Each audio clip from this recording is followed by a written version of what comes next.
Bonjour, bienvenue à tous. Regardez ces images en direct de Windsor. C'est ici que les obsèques du prince Philippe vont être célébrées dans la chapelle Saint-Georges qui se trouve à l'intérieur du château. On est là à une quarantaine de kilomètres de Londres, la capitale britannique. C'est un moment d'histoire que nous allons vivre, que nous allons partager avec vous cet après-midi sur France 2. Édition spéciale autour des obsèques du prince Philippe, le duc d'Édimbourg, le mari de la reine. Il s'est éteint il y a 8 jours, vendredi dernier, à l'âge de 99 ans, à quelques semaines seulement de son 100e anniversaire.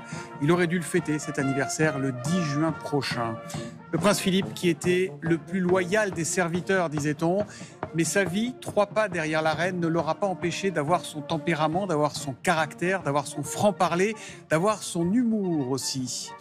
Et on va retrouver tout de suite Mathieu Boisseau. Bonjour Mathieu, vous êtes devant le château de Windsor. Bonjour. On sait Mathieu que ce sera une cérémonie particulière compte tenu notamment de la crise sanitaire. Ça va se passer en tout petit comité. Alors qui sera là? Qui aura le droit d'être là tout à l'heure?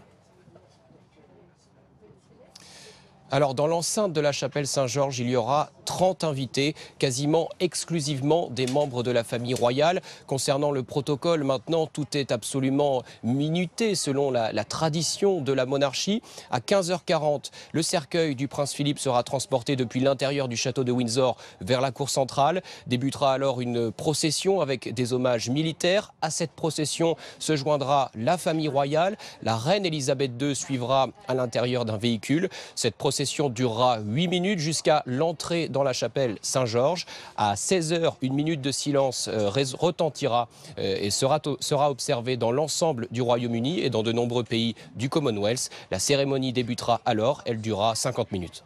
Merci Mathieu, on va évidemment vous retrouver tout au long de cet après-midi. Stéphanie Pérez, vous êtes aussi sur place à Windsor pour nous faire vivre ce moment. Bonjour Stéphanie, c'est une cérémonie, on l'a compris, qui ne ressemblera pas aux autres. À travers le royaume, l'émotion nationale est très vive.